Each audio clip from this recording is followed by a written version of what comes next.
Admiral Keth-Mor's tentacles twitched nervously as he stared at the communication console. The emergency beacon had been broadcasting for 17 standard cycles now, its shrill frequency cutting through the void like a dying scream. His ship, the Nexus Dawn, had been the closest vessel to respond, much to his growing regret. "Sir," Communications Officer Tilvin chirped from her station, her voice carrying that particular note of barely contained panic that had become all too familiar lately. "The signal is definitely coming from Sector 79 Alpha." That's human space, Admiral." Keth-Mor's 4 eyes narrowed, each one focusing on different aspects of the tactical display. Humans. Of course it had to be humans. The galaxy's newest addition to the Galactic Council, and already they were causing more trouble than a nest of Vorthan pain wasps. "Wonderful," he muttered, his translator rendering his sarcasm perfectly. "Just absolutely wonderful. The one species that thinks diplomacy means shooting first and asking questions while reloading needs our help."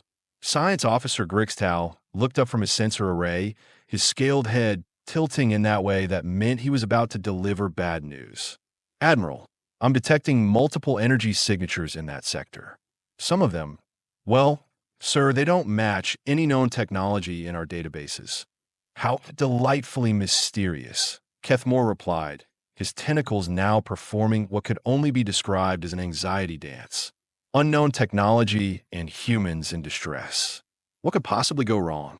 The bridge fell silent except for the steady hum of the ship's engines and the occasional beep from various monitoring systems.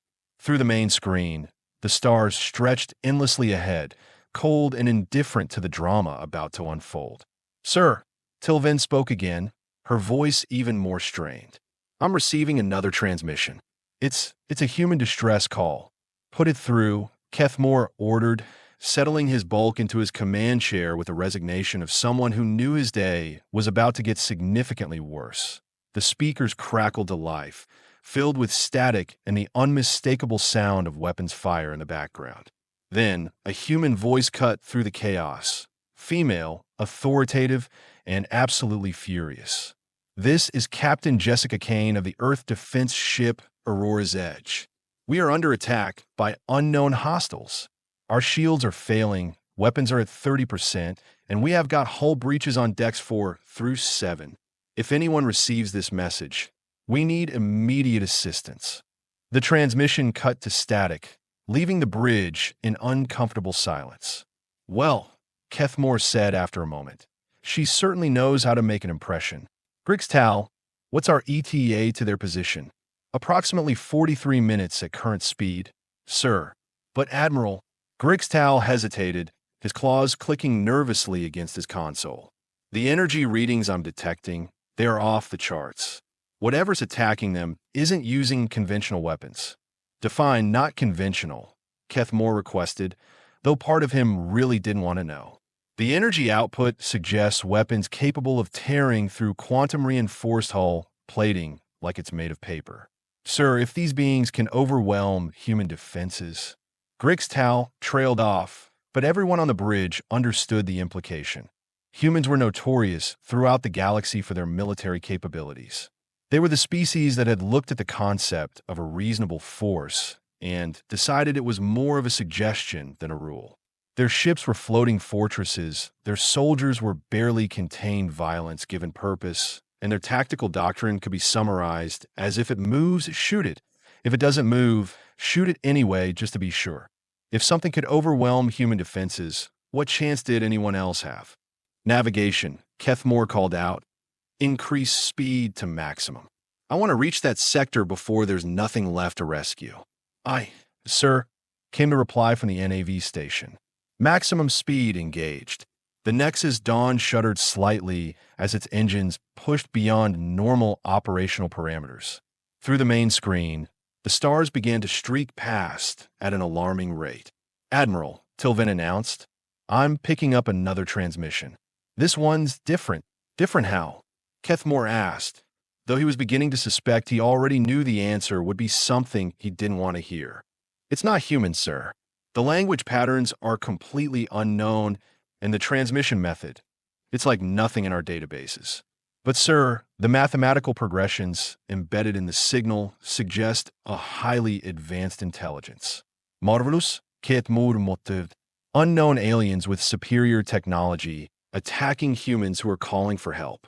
I suppose the only way this could get worse is if he was interrupted by another burst of static from the communications array, followed by a new voice. This one was distinctly non-human, speaking in a series of harmonics and frequencies that made everyone on the bridge wince.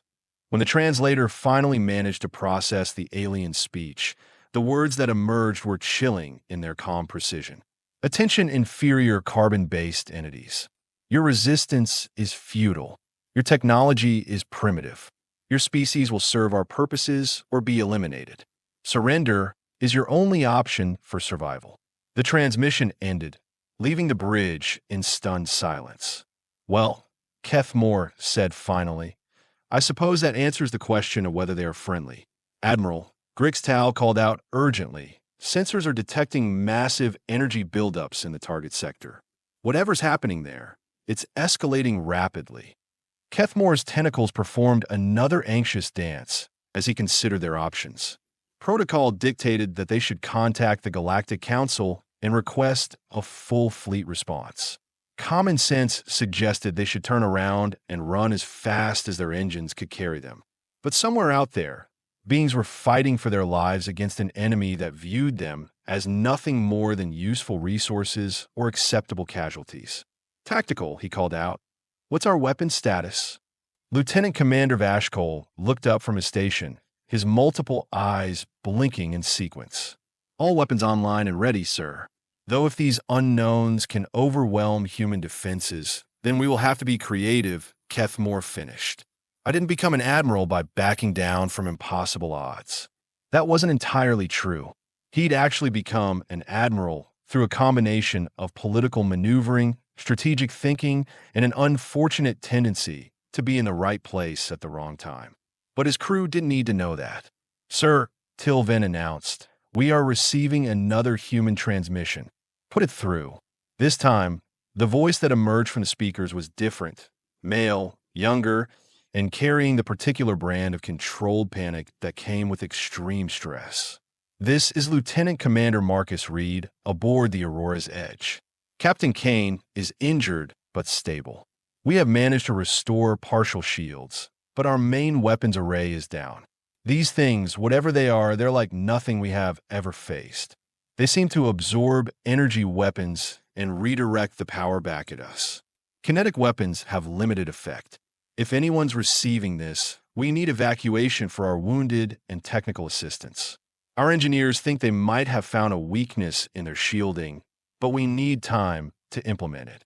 The transmission was clearer this time, and Keth-Mor could hear the sounds of damage control teams working frantically in the background, along with the occasional impact of weapons fire against the ship's hull. 37 minutes to target, navigation reported. Too long, Keth-Mor muttered. Then, louder, communications, open a channel to the human vessel. Channel open, sir. Keth-Mor cleared his throat, which produced a sound remarkably similar to gravel being poured through a drain. Earth vessel Aurora's Edge. This is Admiral Keth-Mor of the Galactic Council ship Nexus Dawn. We are responding to your distress call and will be in your position within the hour. What is your current tactical situation? The response came almost immediately, tinged with what might have been relief. Admiral, this is Lieutenant Commander Reed.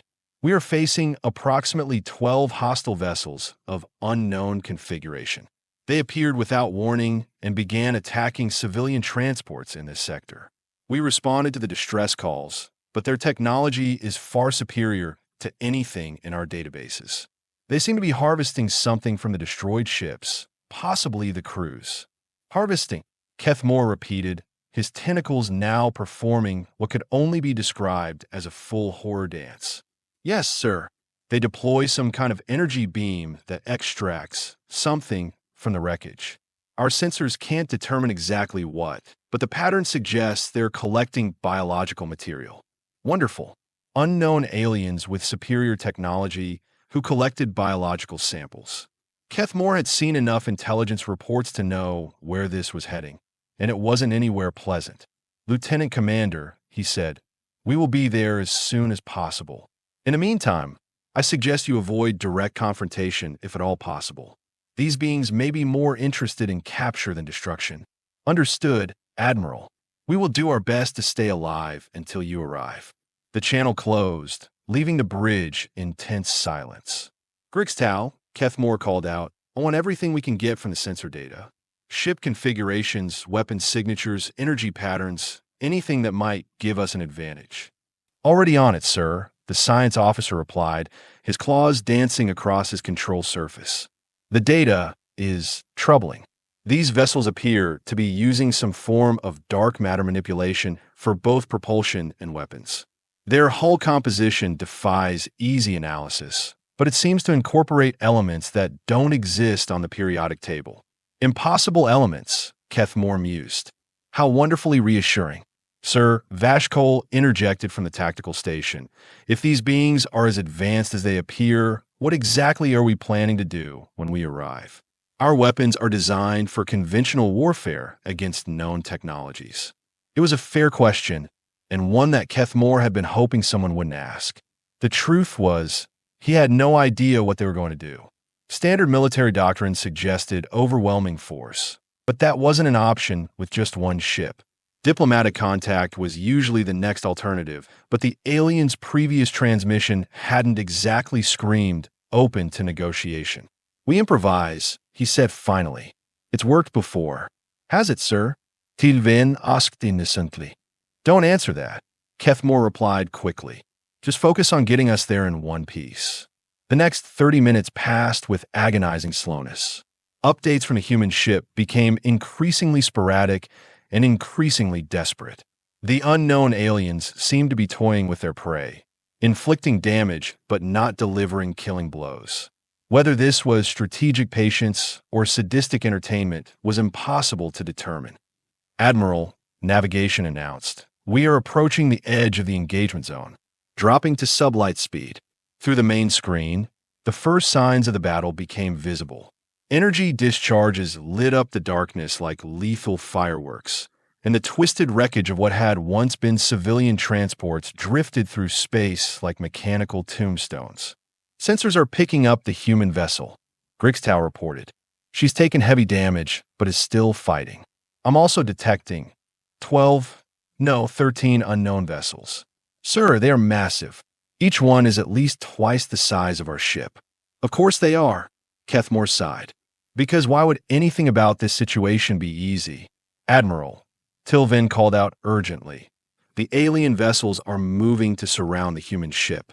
It looks like they are preparing for some kind of coordinated attack. Through the screen, Keth-Mor could see the alien ships for the first time. They were unlike anything in his experience, sleek, predatory shapes that seemed to absorb light rather than reflect it. They moved with an organic fluidity that was deeply unsettling, more like living creatures than mechanical constructs. Well, he said, settling back in his command chair, I suppose this is where we find out whether the galaxy's newest members are worth saving. Sir, Vashkol asked, take us in, Lieutenant Commander, and prepare to fire on my command. Aye, sir. Though I should point out that if these beings can overwhelm human defenses, then we'd better hope they underestimate us, Keth-Mor interrupted. Sometimes being underestimated is the only advantage you need. The Nexus Dawn accelerated toward the battle, its weapons powering up and its crew preparing for what might very well be their final engagement. Behind them, the cold stars watched in silence, indifferent to the drama of lesser beings struggling against forces beyond their comprehension. And in the depths of space, something ancient and hungry began to take notice of the new arrivals. The first indication that Admiral Keth-Mor had seriously miscalculated came when 3 of the alien vessels immediately broke off from their attack on the human ship and turned toward the Nexus Dawn with predatory grace. Well, he muttered, watching the approaching vessels through the main screen. At least we got their attention. Sir, Grigstow announced from his science station, his voice climbing an octave, those ships are accelerating beyond anything our physics models can account for.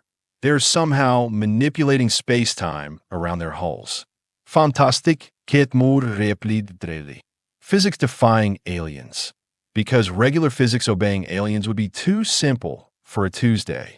The alien ships moved like predators closing in on wounded prey, their dark hulls seeming to bend light around them. As they approached, the Nexus Dawn's sensors began registering readings that made no sense whatsoever. Admiral Vashkol called from Tactical, the lead vessel is powering up some kind of weapon system. Energy readings are, "Sir, I have never seen anything like this." "Fire a warning shot across their bow," Keth-Mor ordered. "Let's see if they're interested in conversation before violence." The Nexus Dawn's primary beam cannon discharged, sending a brilliant streak of coherent energy toward the approaching aliens. The shot passed harmlessly in front of the lead vessel's bow, exactly as intended. What happened next was decidedly not intended. The alien ship seemed to inhale the energy beam, absorbing it completely into its hull. For a moment, patterns of light danced across its surface like neural pathways firing. Then, without warning, it discharged the same energy back at them, amplified threefold. "Evasive maneuvers," Keth-Mor shouted, but there was nowhere to go. The return blast struck their forward shields with enough force to send everyone on the bridge sprawling. Emergency lighting flickered on as primary power systems strained to compensate for the massive energy discharge. Shields down to 60%. Vashkol reported, hauling himself back to his station. "Sir, they just used our own weapons against us."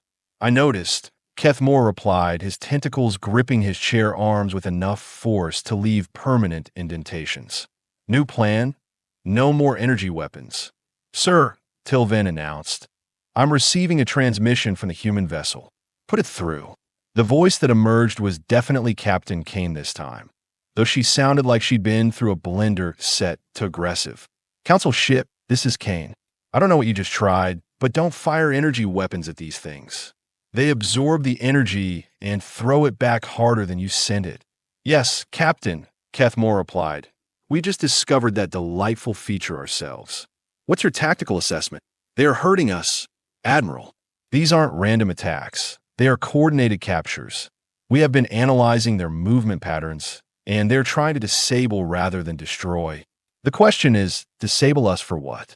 Before Keth-Mor could respond, his science officer provided an answer that no one wanted to hear. "Admiral," Grigstow called out, his voice tight with barely controlled panic, "I'm detecting massive biosignatures from inside those alien vessels. Sir, they're full of life forms, different species from across the galaxy. I'm reading Altarian, Centauran, even some signatures I can't identify." The bridge fell silent except for the hum of emergency power systems and the distant sound of hull stress as the alien vessels drew closer. "They are collectors," Keth-Mor whispered, the horrible realization settling over him like a cold shroud. "They collect intelligent species." "Sir," Vashkol reported, "the 3 vessels approaching us have deployed some kind of energy net. It's expanding to surround our position." Through the main screen, they could see it, a web of crackling energy that pulsed with malevolent purpose, stretching out to envelop the Nexus Dawn like a cosmic spider's trap. "Full reverse," Keth-Mor ordered. "Get us out of that thing." But even as the ship's engines roared to life, pushing them backward at maximum acceleration, the energy net continued to expand faster than they could retreat. Within moments, they were completely enclosed. "Net contact," Vashkol announced unnecessarily, as the ship's hull began to resonate with an uncomfortable harmonic frequency. "Hull integrity holding, but sir, this thing is doing something to our systems. Power levels are fluctuating across all decks. They are scanning us," Grigstow added, his claws dancing frantically across his sensor controls. "Deep scans, molecular-level analysis of our biosignatures. They are cataloging us." Keth-Mor's tentacles performed their most elaborate anxiety dance, yet as he watched his options disappear one by one. Energy weapons were useless. They were trapped in an alien net. Their engines were being affected by whatever scanning process the collectors were using. And somewhere nearby, a human ship was facing the same impossible odds. That's when Captain Kane's voice crackled through the communications array again. And this time, she sounded almost cheerful. "Council ship, This is Kane. I've got good news and bad news. The bad news is we're all probably about to become somebody's science project. The good news is my chief engineer figured out how these things work. Admiral Keth-Mor demanded. They are parasites, Admiral. They don't just collect species. They feed off technological and biological diversity. The more different types of intelligence they capture, the stronger they become. But here's the thing about parasites. They're only as strong as their host. Keth-Mor frowned, which was an impressive feat considering his facial structure. I'm not following, Captain. They absorb energy and redirect it because they are designed to feed off external power sources. But what happens when you overload a parasite? Understanding dawned on Keth-Mor like a particularly violent sunrise. It dies. Exactly.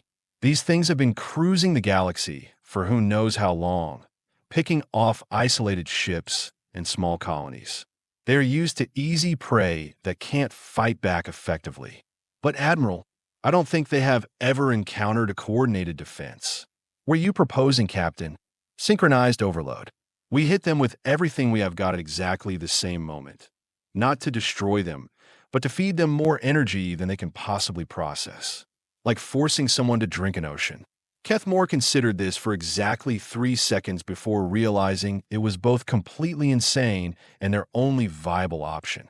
What do you need from us? He asked. Target the largest vessel, the one that looks like it's coordinating the others. On my mark, fire every energy weapon you have directly at its core. Don't hold anything back. Captain, that will drain our entire power grid. If this doesn't work, then we will be in the same situation we are in now. Except with dead batteries, Kane interrupted. But if it does work, she didn't need to finish the sentence. They all knew what was at stake. Very well, Captain. Vashkol, target the command vessel.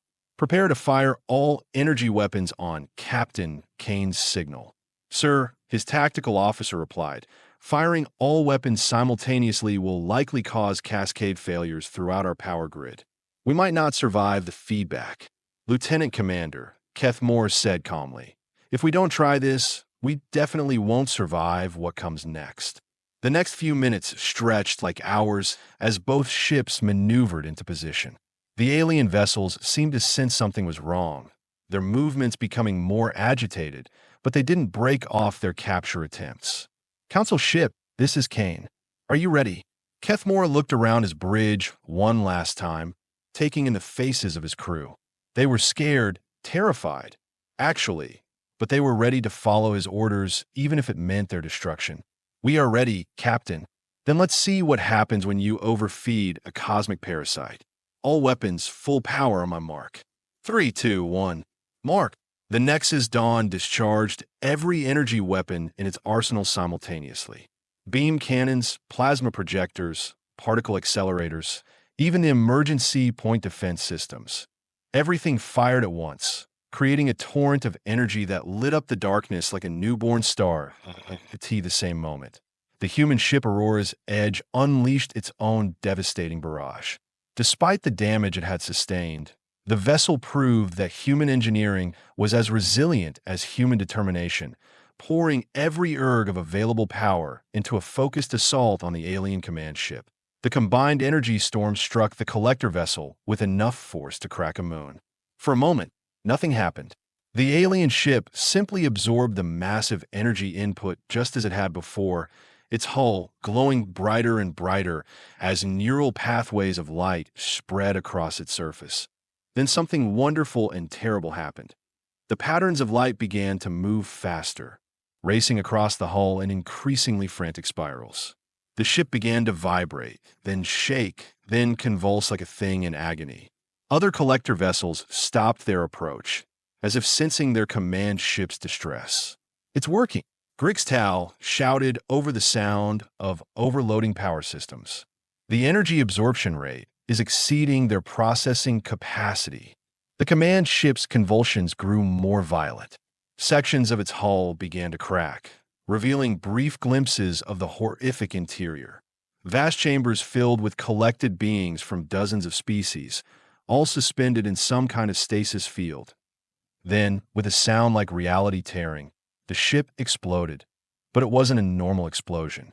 instead of fire and debris. The vessel seemed to turn inside out, releasing all the energy it had absorbed over countless centuries in one brilliant, impossible burst. The shockwave that followed wasn't destructive. It was liberating. Every being that had been held captive in the ship's biochambers materialized in the void, protected by individual energy fields that slowly guided them toward the nearest vessels. The collected knowledge, technology, and life force that the parasites had hoarded was suddenly free, spreading through space like seeds of hope. The remaining collector ships reacted to their command vessel's destruction with what could only be described as panic. Their coordinated movements dissolved into chaos as they fled in all directions, apparently no longer interested in collecting anything other than distance between themselves and their former prey. "Admiral," Tilven announced, her voice filled with wonder, "I'm reading dozens of life signs approaching our position. The survivors from the command ship, they are all alive." "Same here." Captain Kane's voice crackled through the comm system. "Whatever those things were using to keep their prisoners alive, it's still working. We are picking up rescue pods all across the sector." Keth-Mor slumped back in his command chair, his tentacles finally performing a dance of relief rather than anxiety. Around him, his crew began the process of restoring normal operations while coordinating the rescue of hundreds of beings who had been given up for lost. "Captain Kane," he said into the comm system, "I believe I owe you an apology." "For what, Admiral?" "I came here expecting to rescue humans who had gotten themselves into trouble through typical human recklessness. Instead, I find that you have helped save not just your own people, but potentially thousands of beings from across the galaxy." Kane's laughter came through the speakers, warm and surprisingly genuine. "Admiral, there's something you should know about humans. We don't just fight for ourselves. When we see something that needs fighting, we fight. When we see someone who needs help, we help. It's not always smart, and it's not always safe, but it's who we are."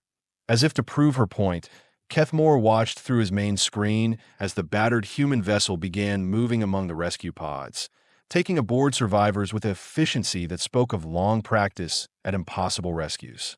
"Besides," Kane continued, "you showed up when we called for help. That makes you just as crazy as we are." Keth-Mor considered this for a moment. "Captain, I believe that may be the finest compliment I have ever received." Over the next several hours, both ships worked together to coordinate the rescue of nearly 800 beings from 47 different species. Some had been captives for decades, others for mere days. All of them had stories of worlds attacked without warning, of civilizations harvested for their diversity. But they also had something else: hope. The parasitic collectors, whatever they truly were, had been driven off. Their command structure was broken, their harvesting operation disrupted. It would be a long time before they posed a threat to anyone again, if ever as the Nexus Dawn prepared to escort the survivors back to Council space. Keth-Mor found himself reflecting on the day's events. He had started the morning expecting a routine rescue mission and ended it having witnessed something remarkable.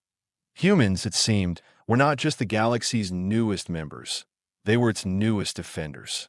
They didn't fight just for territory or resources or ideology. They fought because fighting was necessary, and they helped because helping was right. "Sir," Tilven called from her station, "we are receiving a priority transmission from Galactic Council headquarters." "Put it through," Keth-Mor replied, straightening in his chair. The voice that emerged was that of High Counselor Vithral, and he sounded simultaneously relieved and exasperated. "Admiral Keth-Mor, preliminary reports suggest you have encountered and defeated an unknown alien threat while rescuing hundreds of missing beings. Is this accurate?" "That's correct, High Counselor, though I should note that the victory was achieved through cooperation with human forces. Captain Kane and her crew were instrumental in developing the successful tactical approach." "I see. And these humans, they fought alongside you against a superior force without hesitation." Keth-Mor glanced at his main screen, where the Aurora's Edge was still conducting rescue operations despite its own severe damage. "High Counselor, they didn't just fight alongside us. They led the charge." There was a long pause before the High Counselor responded. "Admiral, It appears we may have misjudged humanity's potential contribution to galactic security.